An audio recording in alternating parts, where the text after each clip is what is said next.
Welcome to your All-In Podcast, your ultimate source for all things rugby. I'm Adrian Pavard alongside my co-host Angelo Putten. So in Osis. Osis Pinner. Episode 43. 43. Back. Since last week, new week, lot of rugby. The past weekend, talk about it. Not too good for me. Lot of upsets. The Roses did what they needed to do to 100%. I think it was more weekend for the Roses. Yeah. The Rose. Let's say, jou doring. Yeah, but Adrian, overall, great weekend of rugby. A lot of big upsets, I guess. But for some of us, a happy weekend, and for some of us, a sad weekend. Yeah. Like for you, it was very bad. But there's a lot to discuss tonight. A lot of upsets. A lot of top 12. Who would have thought this would have been the final? Yeah, I think. And I just want to tell you that my predictions was correct. Spot on. 100%. Just one thing I need to mention is, I think about the people who bought their final tickets for Bloemfontein Town for this coming weekend for the finals and the new the fixed outfits. Sorry guys, that outfits is for the 3rd and 4th place. Unless you have a cook and beer in your... But yeah, we will discuss later on more in depth of the game. I watched the game first then, and it was actually a great game. Yeah, great game of rugby. Great weekend of rugby. Top 12 obviously showing its worth. 100%. I think international rugby, red card again, locks. What's happening with the locks? I don't think let's leave it for later on because we're gonna have a great figure of rugby who can assist us with this and what his thoughts about that tackle, because it's second week that something like this happened, and later in that game a similar incident happened, but no cards was awarded. So where's the line? Where do we understand? You know, the FC is inconsistent, and I think the TMO reviews and 100%. stuff, I think they need not to aligned. So that obviously World Rugby needs to have a look at, and obviously there's laws that's gonna be changed at the end of this year. So let's hope for the better, not for the worse. But obviously, and we have a big figure. Let's put it this way. Yes. Started from the bottom, and now he's here. Somebody that proved his worth in the Super League A this year when everybody wrote him off. 100%. And almost managed to win the SLA. Sure. And coming up just short against Wellington in the final. 100%. Somebody that was at the prestige school like Grey Bloem. Sure. Yeah. Big names. And he was a head boy at Grey Bloem. Big names. Yo. And look, I think that speaks for itself. 100%. And it's none other than Sentle Lehoko. Head goats. SKW and the kloof. And the kloof. So yeah guys, we will have Sentle tonight on episode 43. It will be phenomenal. Just follow, like, share and subscribe, and you will see we are here. Here we go. Welcome, Sentle. Thank you so much. Yeah, it's been a while. I mean, we said we were gonna meet a few months ago, but obviously things never worked out the way we wanted to work out. But we're happy to have you, and we're happy to have the chat. Yeah, excited. Let's get over on the right terms. Nice. Right, who is Sentle? Oof, what a good question. Someone who cares deeply about the people that I'm involved with, the people that I work with, the people that I coach. I care a lot about helping people achieve what they want to do, their dreams, whatever means something to them.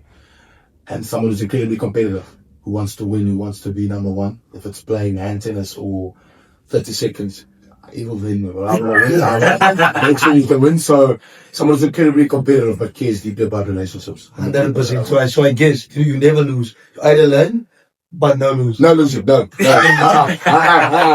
So simply, where did your love for rugby start? Which honest, I'll probably say Grey Bloem. Obviously, I went to Grey Bloem. It's a big rugby school, as you guys know. And I think, funny enough, when I was in grade 8, young South African played first team inside centre. Shoot. And you know, when you're in grade 8, when you're sitting in the front of the stands, you can't, they sort of putting you in front of the fence. Yeah. You maybe only see the top of their heads. Yeah. I remember every Saturday just seeing that scrum cap and he's just running through and he's, you know what I mean? You almost watching this guy. So yeah, probably Grey Bloem, just the competitive environment, how it was there, just about winning and being number one. If you got a chance to do it through rugby, you were kind of in it. And it kind of stood back. That's where it came from. Just Grey Bloem, that competitive environment, always wanting to win. It's what I think about rugby's changed over the years, what rugby means to me and what it is. But definitely, yeah, Grey Bloem and what rugby was about, what it taught me, you know, discipline, sacrifice, teamwork, everything about that, kind of the old school values. Yeah. Like I said, it's developed into something different over the time now, but that was kind of the foundation. And then, Sentle, is there any other sport that we don't know of that you maybe competed in? No, probably, you know, they're Grey Bloem. If you want to play first team, by the time you're grade 10, you might leaving everything else and it's only rugby. Yeah. I do like a lot of other sports too, actually American sports. I love basketball, American football, like I watch it religiously every Sunday, every Saturday. But in terms of playing, it's rugby. It's the only thing I love. It's, yeah, my sport. It consumes my whole mind. Primary. Think about it all the time, every second. 100%. So, Sentle, being at such a prestige school, do you think for other upcoming rugby players, a prestige school is necessary? I think if you had asked my question 5 years ago, I probably would have said yes. But, you know, when I look at school rugby now, I tell people all the time how much it has changed. Like, for example, when we were at school, unless you were boys like Paul, John Paul, Russ, nobody really knew who you were. You couldn't get a chance to play against the best. But rugby's changing. Like, I think a lot more people are firstly trying to coach. So just the talent pool of people who are teaching young people is much bigger. And every school sees what rugby can do for your school in terms of raising money, you know, just creating a high level school. So what I think is more important, I tell young guys all the time, is now rather going to a place where you can develop. If it's going to Grey Bloem or if it's going to Rondebosch or Sachs, whatever it is, whatever school you're at, I think it gives you, as long as you can develop, enjoy yourself and you're getting good coaching. Yeah. But I do think there are some challenges around maybe smaller, predominantly schools of colour, not always getting the best resources. Yeah. There's a lot of good players there. So I think if they can find ways to bridge that gap, then it will be completely at an equal level. I just think, yeah, it's not anymore. You must go to Grey Bloem or Paul. Yeah. I think I agree. Yeah, I think you go anywhere if you're going to work hard, you're going to train hard, but you've got good coaching. Then you're in the mix. So yeah, it's definitely I think with that also a lot of games are being live streamed now. Sure. I mean, everything is basically everything. From under 12, under 7, you know.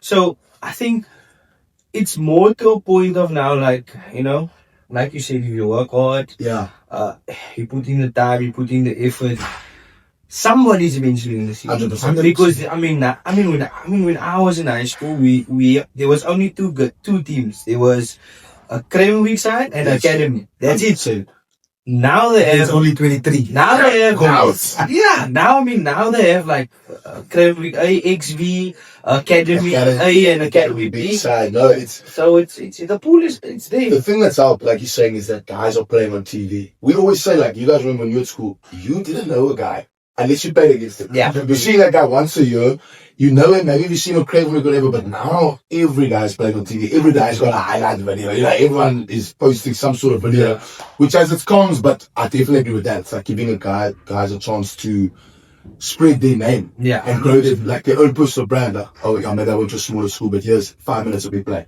I've ID'd a lot of guys playing like that. Yeah. And it's helped because there was a big monopoly on it. Like I said, only the predominantly bigger schools were getting a chance. But now, what you're saying, everyone's playing on TV from under 12 to... Yeah, it's crazy. Yeah. But simply, let's dive straight into it. Why retire at a young age, at the age that you retired? Because you it's an interesting thing. I think was more part of my journey. I think when you go to Grey Bloem, I mean, I played first in grade 11, I got injured in my trip, but you kind of think you want to play in the pros because you think it's going to be like Grey Bloem. You know, but then, you know, you go down to 19, there's 5 people. It's the physio maybe and your mom was watching. And it's a different dynamic. You really got to want to play in the pros. 100%. You know, and I think I was a young kid trying to figure out what I really cared about. And at that time, I never thought about coaching. I always tell my mates if I could do it differently, I probably would have left Grey Bloem, maybe go overseas, study, and start coaching when I was 19, 18. But I kind of was like, okay, I'm playing here first team. I guess I got to go to the pros. I guess that's what I want to do. But it never really was. I went to university. You know what I mean, bro? I wanted to study, do different things. I'm glad I did because then I started coaching so early. But I think a lot of guys think, oh, yo, you're just going to play in the pros. You know, if you play first team or whatever, it's easy. But it was difficult. I just wasn't something that gave me a lot of passion and energy. I hadn't found coaching yet, so I didn't know what someone could feel about something that they're passionate about. Yes, 100%. You know what I mean? Like, again, I was patriotic. I love Grey Bloem. I would have done anything for the school. But once you take that away, I didn't really have the same drive to go train, to go work hard, just because it wasn't something I connected to. But again, if I had started coaching at that age, I would have really known, okay, so what I would do for the rest of my life. I want to coach, I want to talk rugby, I want to be involved in the game. So it was just simply that, you know. I wanted to go to university, study, get a degree, and try different things. Because you've and it's good that you say that now. I speak to a lot of these guys at our school, and I always ask them, so, boys, what are you doing next year? So I'm playing rugby. And I'm like, Yeah, I'm playing right now. And I'm like, you're really good. Like, Yes. There's a lot of people that actually ask me about you. Like, Yeah. aren't you keen maybe to join the CPUT or UWC or Marties? Like, and then he simply says, so I just wanted to play when till high school was over. And then, Yeah. Boys, but I think Super League rugby is so developed now, and most of those ladies just want to play first team. Yes. Super They want to play Super League first team. because there's ex-professionals playing in the league currently. So for them to playing against or with, it's a big thing. Yeah. It's like, I think, like you said, I think if younger guys could maybe understand, either if they fall into two categories, like they don't really want to play in the pros, but they're really talented and they can use rugby for their benefit. Which I'm glad the dynamic is changing. You know, back in the day, it was like young guys are getting recruited out of school and universities or programs are just using the latest, like come play, whatever. But now, like it's telling young kids, dude, if you're really good, you play first team, you can go study for free. You can get a university degree. And you also, if you still want to make it to the pros, you're not getting contracted, it doesn't have to look like Gaza. You don't have to go straight out of school and make those formers. Sometimes you can play, like there's a guy like us, Ryan Solomons. He was 18, he was wanted to go to UCT, felt like he wasn't going to play. He came to play first team Super League as an 18-year-old kid. And it's helped him now. He's going back to UCT, he's going to get a great chance to hopefully play Varsity Cup. And gets more developed. You know what I mean? And gets a different type of development. I think, you know what I mean? A lot of guys want their journey to look like what it looks like on TV. Where it must be like this. I must play for the Stormers by I'm 20. If I'm not getting 20k after school, then I don't want to do it anymore. I want to give up. But, you know, everyone's taking a different journey. You know what I mean? And you can learn a lot just by playing. You could play 10 years and retire. You know, play 200 clubs for SKW Unimall, be really grateful, make great relationships, change people's lives, and that can be enough. And that can be incredibly rewarding. You don't have to play for the Book Cup, to play for the Storm. And then I think that's something that a lot of us saw. I mean, myself, my personal journey as well. I mean, I only played for Western Province when I was under 21. Yes. Yeah. So like, for me, it was like, I always wanted to be there. And then, you know what, once you just take your, you take your head off it, not focus too much on it, and just, you know what, enjoy the journey. Things start falling into your place. And for me, it was simply like, a lot of people ask me, so, don't you still want to become a pro rugby player? No, man. My days of, I mean, I have my family, I have my career. Yes. For me, it's purely about now giving back to the game. Yes. Whether it may be in a form of coaching, being a mentor to somebody. For me, that's the thing for me. 100%. And I think that's something that a lot of the youngsters can learn because they're very hard on themselves. And if I had to take myself back a few years, I think if I had the mindset I have now, I think things would have been way different. But buddies, I think the most important thing you need to remember, all of us had a dream. Yeah. A rugby dream. 100%. All of us had a dream. For me personally, I had a dream of playing under 21 Western Province. But that goes my way. So what I need to do? Change the goal. Yeah. Change the goal. Must use your bursary. Academics. 100%. Grab the degree because it's for free. 100%. And you still, it's a win-win. Yes. Understand? Because sometimes you plan something, but that still goes your way. Yeah. So you need to just get something else. Yeah. There's a lot of loopholes. A lot of loopholes in this game. It's like what it says. It's like I think it's more sort of world we're living in. There's a big focus on like how I'm going there. This is the only thing that matters. But it's like the journey along the way, like the stuff you learn. I've even seen with the coaching. Obviously, we had a good year, but it wasn't always. You know what I mean? Yeah. We packed that first game. You know what I mean? And that was a difficult moment, but the journey along the way is what makes the thing rewarding. You know what I mean? Obviously, like I said, we had some success, but I don't look back and say, oh, I feel real fulfillment because we won or whatever. I feel fulfillment because like we had really good relationships. You know, some of the guys in my team have been married. I've been to their weddings. You know, some of the guys, their children are going to be born in a couple of, like, I can't wait. Like, that's just like, it gives me a lot of energy. And when I started coaching, I was a lot like that. Like, I must coach spring. I don't do this whole thing. Yeah. Like you said, as I've grown, I've also just kind of said, this is the thing I want to do. I love this thing. That thing is like the future. You know, if I make it to the top, I make it to the top. But if I look back, I always joke, if I'm 60, am I going to look back and say, oh, you know, we won 100 games? Probably not. But I'm going to say, we had some naked times. You know what I mean? Like, I love the support we're looking for. I love coaching this kid. He's now a university graduate. He's got a wife. He's got 2 kids. He's a great person. That is what gives me a lot of fulfillment. So trying to teach younger guys, especially, because they really are sucked in that thing, which is normal. It's the time we're living in. Like, guys, enjoy the journey, enjoy what you're doing. The destination's not going anywhere. If it does, you'll feel a little good knowing that you tried the best you can. That's about it. 100%. Yeah. So, Sentle, is there any superstitions as a player and as a coach? Oof. Any superstition? Any. Ontie wat jy dra. Nah, so superstitions definitely this year. Me and Mikael Hartley, who's the SLC of the first team, every Saturday, first team game, during the second team game, we sit behind the poles and it's 5 minutes and we just talk and chat. I never thought about it until we got like 6 games in. And I would get nervous if I couldn't find it. Yeah. So, we couldn't move as a goal. We must go stand behind the balls. Just 5-6 minutes. It becomes a private. Yeah. And if I don't do it, then I feel restless. I'm like, yeah, can you go with the warm-up starting? I need to see you by the, just talk and chat. Never really had superstitions. But that one definitely. If I don't spend at least 5 minutes before the game just calming down and thinking about what I'm going to say to the players, thinking about the players, I can often be restless. It makes it difficult to coach them. So yeah, not so lot of superstitions, but more a good kind of routine that I follow. Like, Nah. You know, this year I actually don't know what came over my life. Yeah. You know, I had a lot of like, must wear this, must wear that. Yeah. And then I was like, for a while. And then like one day my boots broke. And I always had this pair of boots in my cupboard, never used them. Yeah. Actually, a boy at school told me, I don't play in Pumas, I only play in Adidas. Yeah, you can have that. That's right. Okay. It's okay, yeah, perfect. Left it in my cupboard, and then one day I was like, I think my boots broke, or my laces broke on my Pumas. I was like, okay, I'm just gonna practice or play with this for today. After that, yeah, I felt fast as fuck. No, 100%.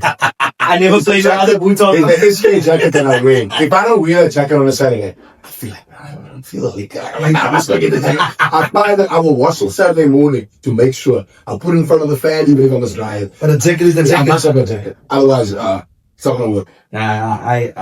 This year was like, I mean, after a while, I mean, like, I stopped there, earphones in, you know, that's varsity stuff, focus, like, just the Williams always used to tell us, like, listen here, nobody's speaking on this bus. Yes. You are sitting there. Yes. With your earphones in. Be quiet. School with doors. I promise you, that was Sister Williams. Like that, and like, there was to a point where I had to go to him and say that when I was the captain of varsity, come and say, coach, it's not working. No, this is not working. That is with, and they by me, that is not working. It's not working. No, never work. Guys, some Owen channels the energy to talk. Yes, 100%. And then me personally, I'm talk. I love a joke. Yeah. Even 5 minutes before the game, I can ask him. I will tell him, listen here, bro. Yeah. Of anything like that, you understand. 100%. But guys, I have to talk. Yeah. If you're gonna take it away from me, I will have a bad game. Yeah. I must get a joke in before we go to war. Now I've seen it with my guys. Like I said, I've never coached firstly non-university guys. And again, I think when you go to Grey Bloem, you have an idea about what rugby is and what it must look like. The players, the people, the environment, coaching, you know what I mean? And then you go to a club like SK and it's completely different. Different culture. But like, and just see, like, understanding, okay, these guys need this. They are hyper emotional. So I always say if you have to compare our team to anything, they're almost like the French team. They're hyper emotional. They play with a lot of energy and intensity. But you got to find, like, if I had to tell them not to talk before the game or whatever, they'll play dead. I got to give them a lot of energy. Some guys, like you, for example, he cannot come out when the warm-up starts. Oh, he's like 5 minutes later. I'm just like, you know, he's busy with something. Or That's doing, you know what I mean? And I've learned, like, that's what he needs. If he can come out 10 minutes after the warm-up starts, and that's what makes him feel good. I've got to, you know, like some guys are more quiet, some guys want to make jokes. You got to let them do whatever they do. That's exactly what I wanted to allude to. A lot of coaches, it's like this year they were like, Paris, you need to get that. That's not me. For me, if I can warm up for 5 minutes, and I know that's unrealistic. Yes. But if I could warm up for 5 minutes, I'll be ready. 100%. Because for me, it's purely about like, that's just how, and people's minds think totally different. Like, I'm a person, I'm gonna go run out now. I'm gonna run a few times up and down, stretch. Yeah. I'm gonna go. You sound like that's my guys. But you gotta, like I said, you gotta kind of, if you coach, you gotta take your pride, but also take your pride out of it. When we played that first game against Villages, we had this long warm up and it was super intense. And when I reflected back on it, that was my own thing. About, you know, all these guys ready, they must do this, so they must do this. And then they came to and said, okay, that almost was too long. We're not doing it like that again. And then you've gotta like, be like, okay, cool. Yeah. What do you need? Okay, cool. Then let's do it like that. But I think a lot of guys struggle kind of to, you know, I'm not saying I'm loose with the guys because I'm crazy myself, but some type of stuff you got to learn. It's not about, you got to give them the space to do what they want. Whatever lets them play well, you know. Yes. Since we have one last question. Yes. We want you to motivate our young upcoming coaches to take chances like you did. Yeah. Set your boot support. Yes. And just jump into it. Because it's difficult to make a decision, oh, is it going to work? Yeah. It's not going to work. In your case, it worked. Yeah. You understand? Yeah. I think it's more like what I said to people. Firstly, I'm very lucky. I had, you know what I mean, Reto, who wanted to coach the forwards. He was like my mentor early on. 100%. He connected me with Alastair Theys. I mean, you guys are Theys, yeah. and that's I say to anyone, if I ever make it to the pros one day, Alastair's one of the first guys I ever say thank you to. Like I coached at CPUT when I was young, 23, 24, and he really gave me the chance to learn. You know what I mean? I was coaching our attack and like the game model and stuff, and it took a lot of the heat. Like luckily we did well those first 2 years. We went to 2 finals, but if we had lost, and he would have taken responsibility for that either way. 100%. You know, he supported me through my learnings. He let me experiment. So you need good support. But on the second thing I always tell guys is, if you connect with players and you want to help players, that's enough. You will find your own way in the mix. Like, it's not going to work, but like I said, I think what young coaches need is just that.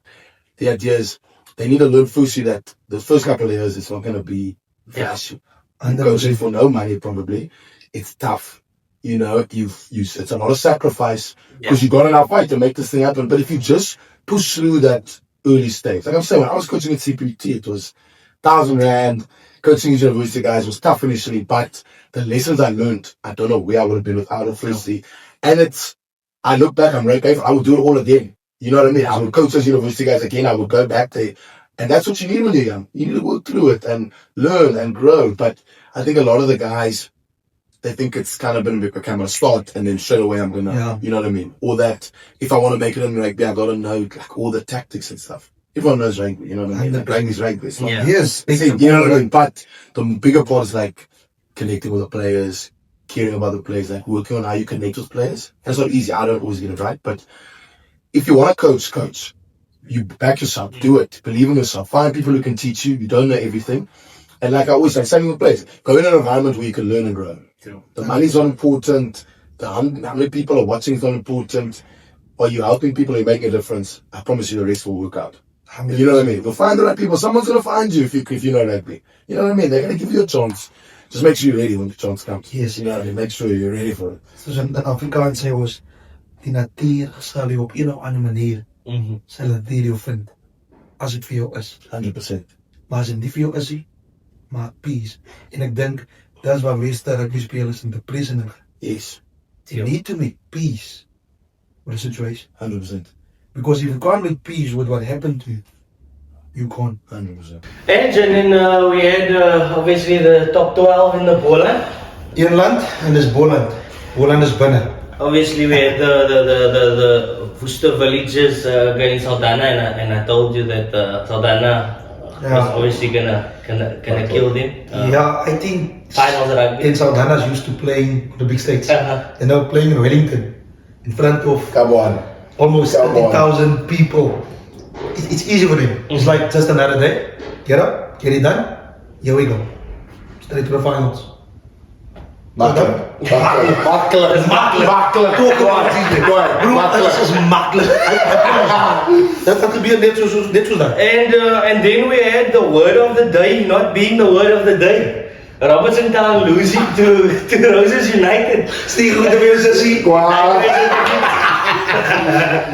So yeah, unfortunately Robertson Town couldn't smoke the pipe. Yeah, but I think Roses was all over.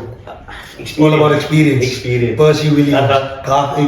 Go by experience. Yes. Go by experience. Also Davids. Talk about it. Praat. Xavier Solomons from the big. Quality. Not the biggest player? Biggest out.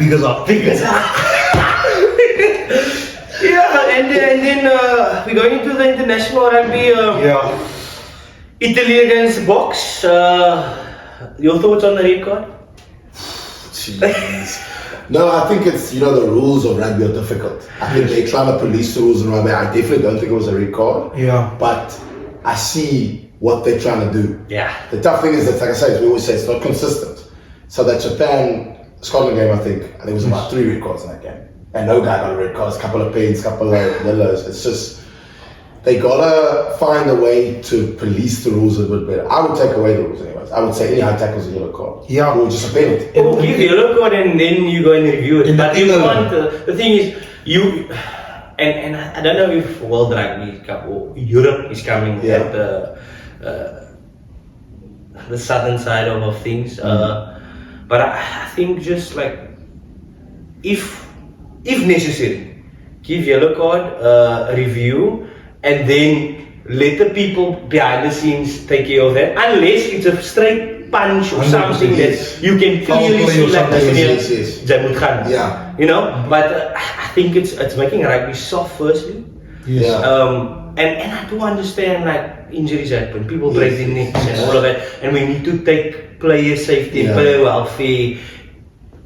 It plays a big role, but we can't wanna go and review certain things. Exactly, and the thing for me personally is just about the sternum. Yeah. That's where I used to love to tackle. The thing is, it's like I said to you all the time, it's like rugby is too complicated now. Yeah. There's too many rules. Yes. If they want to make the game grow and make money, I'm not saying take out red cards, but I would encourage more physical contact. 100%. To make more people watch it. With all the rules, Or just make it permanently 20 minutes. Yes, 20 minute red card or whatever. Because you can't. How do you 20 minute cool down. Yes, so Because how do you distinguish if somebody needs to get a straight red or for the whole game or get a 20 minutes? Or 20 minutes, like that's the thing. So that's I think that's where world rugby needs to fire 9 bets, make it. If we were to give a red card, 20 minutes, that's done. Or even 15. Yeah, 100%. Or again, like I'm saying, even a 20 minute red card is, I think, is a good idea. But again, maybe just give the refs a little bit less decisions to make. Yes. They've got too many breakdown, tackle, kicking, everything's too much. 100%. But I think even though South Africa got that red card, I mean Italy just never used the opportunities. I mean, in Italy starting now. Silly penalties not being converted. Yeah. And I mean, if you compare them the week before against Australia, converting that and actually, coming out victorious. Playing against the Box is different kind of plays. I wouldn't wish it on my worst enemy. Imagine you got a physical, mauling, kicking, defense, speed, energy. I think the Springboks are just too good. It's going to be difficult, I think, for the next 2-3 years. So is it fine to say we're going to take the next World Cup as well? Oh no, I would. I'm not a gambling man. I'm not. I won't agree with that, but okay. I'm not more blessed. Oh. Yeah. it's going to be tough for me to say this, but the Roses beat us on Saturday, 33 points to 19. But then again, like, for me personally, and I love Scott Robertson, but I just purely think that he's going more with his heart and not with his gut. Yeah. Yes. And you can't pick players that are not performing. Unfortunately, All Black is a player that's going to perform and give his 110%. At this stage, I don't believe that Billy Proctor is an outside centre for the All Blacks. And for me personally, if you look at Quintupai and him on the same, and Lester Fynheim on the centres, solid. Quality. Nothing happened. Yeah. And we won. Whether or not we were playing shitty rugby in the second half, we came out with the points. But then again, you look at small things, small tip off, coming easily through. Defending on your 5 meter line. It's tight. Up and out. You can't want to be hanging it, and giving somebody a soft shoulder. So I think personally, another player, Parker, not for me, the All Black currently. Tough. I think send him down to All Black XV, develop there, come in there.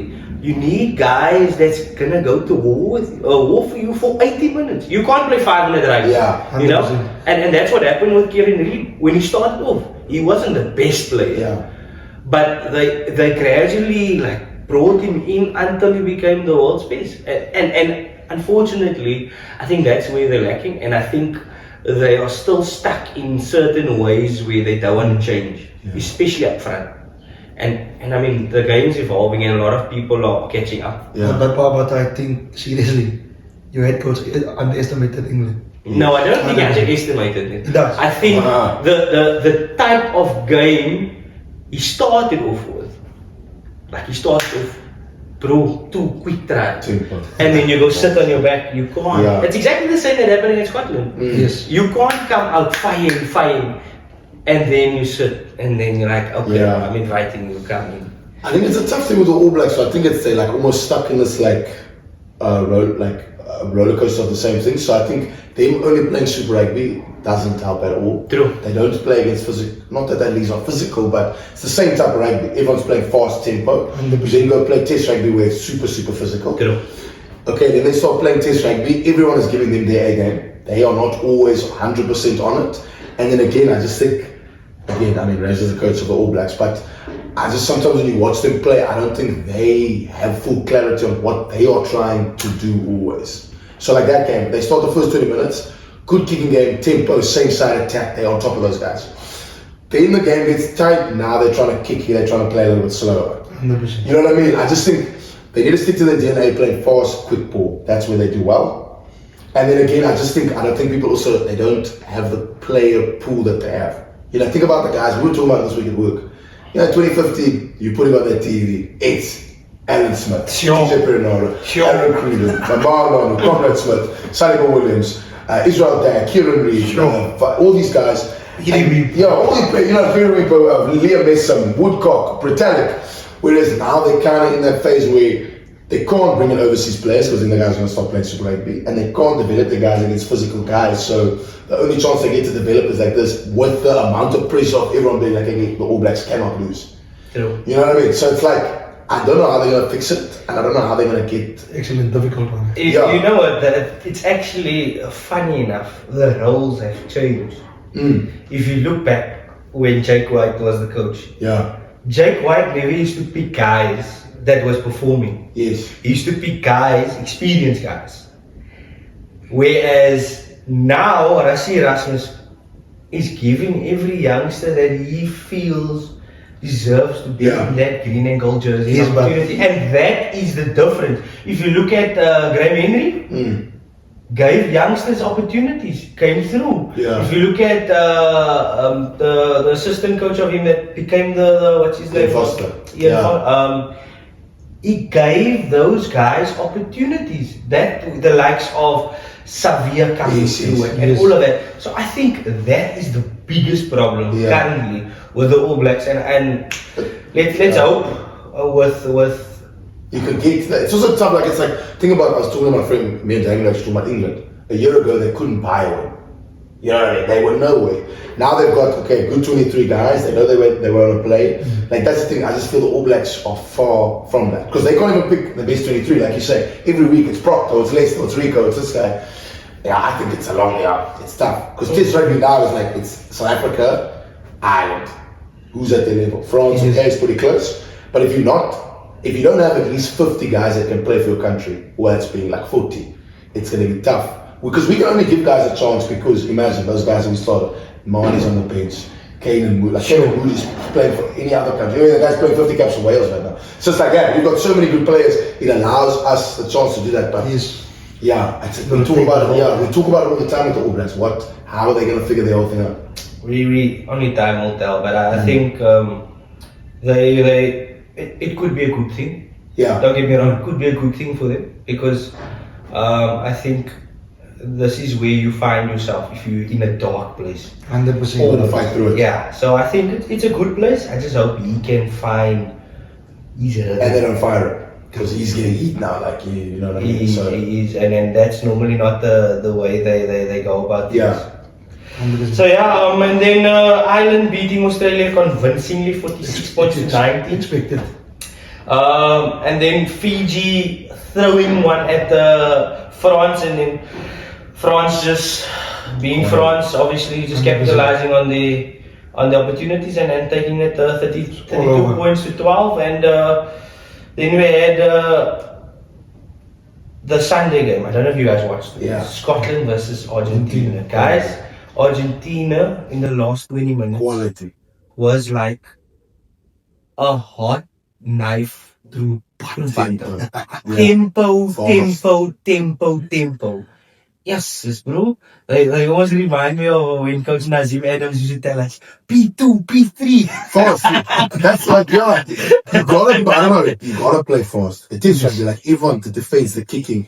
If you can find ways to get to like with the kicking game or just like that attack, these guys got you in the mix. Yeah. You know what I mean? Because it's like for like physical guys, good fire off, good kicking game, and when they get chances to play, they can play. That's how you want to play. You don't really get the slow rugby's.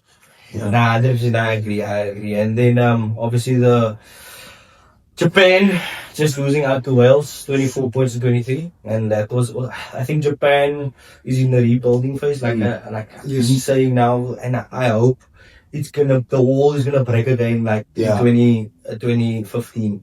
So let's hope for them. 100%. And top 12 finals. Roses versus Saldana. Saldana all the way. Saldana all the way. Come on. Yeah, someone mentioned now in the week something about Roses never had opportunity to beat Saldana in a final. Not even in the top 8 of the East weekend. And the last time they met each other was in Wellington in the final, 2017. And Saldana made it look very easy. Our girls are done purely because of Emil Boysen. Yeah, Saldana. But guys, in all honesty, that's basically Rose's home ground. So it's going to be tough, but I think it's going to be a great day. So if you are not doing anything on Saturday, stick 8 by Wellington. It is full mense. Credit for so rompie. Voor 5 degrees. 5 degrees so. Ja. 5 degrees so, dan krijg je Wellington in dat reserveren. Guys, I'm backing Roses. Are you backing Roses? Vilas, the fleet, sorry, but I'm backing Roses.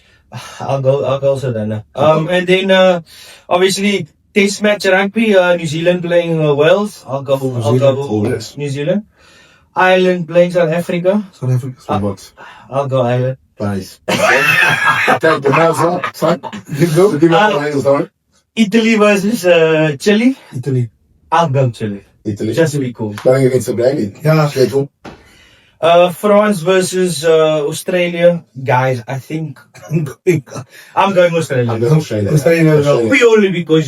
Purely because I think they are with all of the results they got, and France not being up to standard against the likes of Fiji. So I think it's gonna be a long and tough road for Australia, but let's hope. Good start in the Yeah. first 20 minutes so they can start well, score a couple of tries. I think it's more thing they have to pick on the right time in Yes. right places. Yeah. Because sometimes they have the opportunity, but then it seems like they're going by. Mm. No, no. And they got good, yeah, again, it's like the thing, they got good players, good plan. They can win the kicking game and get into like good general attack scenarios where they're good. Australia will win. 100%. And then obviously we need to thank our sponsors. 100%. If I'm attorneys, is SSA Custom Designs and Pitse Biltong. Altijd winnen. As binne. Talk about As binne. As binne. So from our side, we'd like to thank our sponsors, and if you need any of the, whether it may be law advice, whether it may be custom made water bottles, or Biltong, your chili bites, your flakies. I talk about it. I don't. Talk about it. don't. Zij moet net my bel. Jy soort veel uit. Alles op wat? 50, 60, 21st. Say? Kwali op Peter. That's Particularly from our side, we just like to thank you for spending the afternoon with us and talking a bit about rugby. It was a great chat and obviously getting to know you a bit better, and we wish you all of the best for your personal journey and your journey with SK, and let's hope and pray that it's not a second best, but the first best next year. Inshallah. So yeah, that's from us. We'd like to thank you. Thank you so much, guys. They get to talk rugby. I love that. So thank you so much. And just make space for us. Just make space for us again so we can speak about analytics. So Always. I'm always here. Yeah. Yeah, 100%. Always. So yeah, guys, that was all 8. Episode 43. 3 things before we conclude it. I want you to like, Share. Subscribe. Come on. Here we go.